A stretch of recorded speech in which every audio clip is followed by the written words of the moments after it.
All right, guys, so we are on chapter 13, and it's titled Who Was Out to Get Me? All right, so observing Luna's drift, practiced gesture as she snorted a line. The invitation hung heavy in the air. Care to join me? She inquired, her tone laced with a dangerous invitation.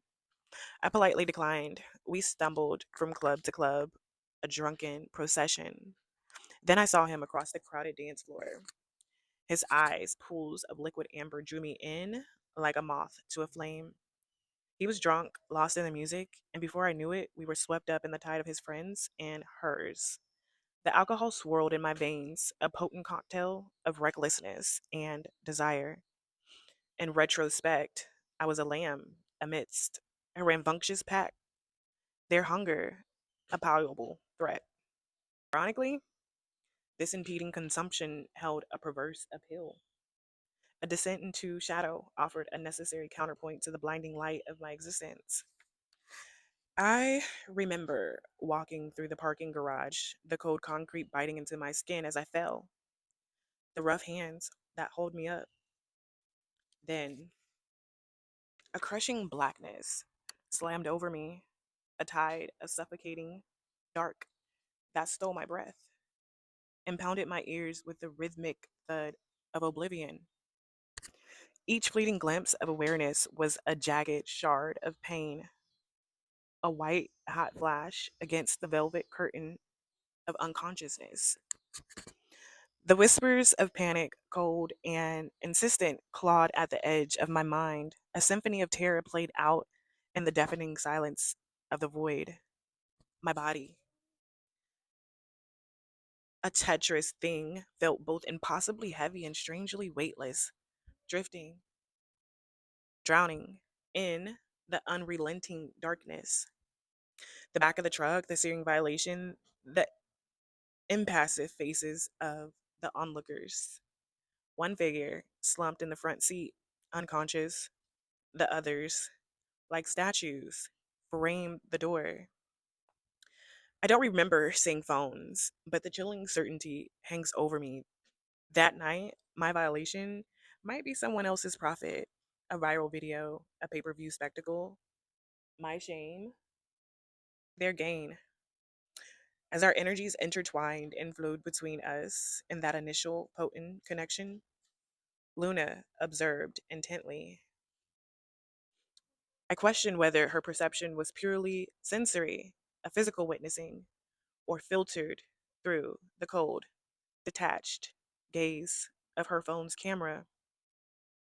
Who the was after me? The icy dread clawed at Tamaria's throat, a bitter taste mirroring the metallic tang of fear in her mouth. This new friendship with Luna, it felt eerily familiar, a twisted echo of the fleeting, desperate connections she'd made with men, each ending in a wreckage of broken promises and shattered trust. The devil himself seemed to be whispering in her ear, a voice slick with malice and the reek of decay. Coke? At her age? The very idea was a grotesque joke, a vile offering from the shadows. It felt like a conspiracy, a malevolent force sensing her ascent, her escape from the mirror. They saw her rising, transcending the suffocating gray reality they inhabited, a reality she'd already wrestled free from, a place she had no intentions of revisiting. Coke, that pathetic, desperate attempt to pull her down, was an insult. Her healing journey was a hard one, painstakingly built on the shattered fragments of herself she was fiercely reclaiming. It wouldn't be derailed by some cheap, desperate fix, not this time, not ever again. Her waking thoughts from the night before as morning dawned hazy in Tamaria's memory. The previous night, a swirling vortex of fragmented recollections. A potent, unfamiliar energy clung to her, a residue of intense intimacy, strangely comforting. Her gaze fell upon her phone, a text from him. You good? The message pulsed with unspoken implications. She responded, the words, a hesitant admission, yes. You have my phone, and I'm still rambunctious for more than just a recharge. He'd brought her phone later that day, a deliberate act, his eyes the color of a stormy sea, holding her captive. Drawn into his enigmatic gaze, she felt the pureless magnetism, a thrilling recklessness she had craved intensely. Their anticipated meeting unfolded on the second floor. She, a vision in a charming floral frock, deliberately bare beneath, aware of the fleeting glimpses he'd catch ascending the stairs. He entered, settling onto the sofa. She awkwardly navigated their reintroduction, a man known intimately in the haze of alcohol, now encountered with a glimmer of sobriety. "What's your name?" she inquired, a tentative smile playing on her lips. The question surprised her. She'd never had one of him before. Knowing the purpose of his visit, she led him to her chambers, surrendering to his desires. Mr. Beautiful Eyes and Tamaria's intimacy concluded. He bestowed a tender kiss upon her brows before resuming his solitary path. The specter of her birthday approached, a transparent pretext for a text demanding funds for a manicure, a plea that echoed into the familiar void of unanswered messages. This pattern of neglect, his, hers, a toxic dance fueled by desperation and self annihilation, continued its relentless cycle. His third arrival, the hesitant, is it safe, a chilling prelude to the drama to come. He wasn't just intoxicated, he was drowning in something darker, a storm raging behind those beautiful eyes. His designated driver, a silent shadow, watched as he slumped into her couch, lost in the labyrinth of his own making.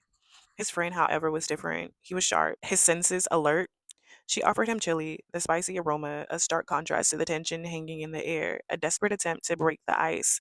His refusal was polite, but the hungry gleam in his eyes told a different story. She felt the flicker of something aching to respect. He was clearly aware of the power dynamics at play. Back in the bedroom, the heat between her and Mr. Beautiful Eyes was a tangible thing, a simmering pressure that built with each stolen touch. He was a powerhouse, a storm of passion that left her breathless and undone. Then the door creaked open. Her blood ran cold. His friend, bored, announced his presence with a chilling nonchalance. "I'm bored. I want to watch." The unspoken question hung between them thick and heavy. Was this what he wanted? This voyeuristic spectacle? His silence was a deliberate act of power, a challenge, an invitation. Fuck it. Let him watch. This was their third encounter, and the virgin territory of her pleasure remained stubbornly uncharted. His eyes, alight with a predatory gleam, fell upon her sex toys carelessly tossed beneath the pillow. He tossed the pink wand to Mr. Beautiful Eyes, a casual gesture of dominance, a shocking invitation to participate in their private dance. Eyes only. The way he watched her, the hardening of his body, was almost animalistic. He didn't touch himself, not even the slightest, but his arousal was palpable. The intensity of it, a burning brand on her senses.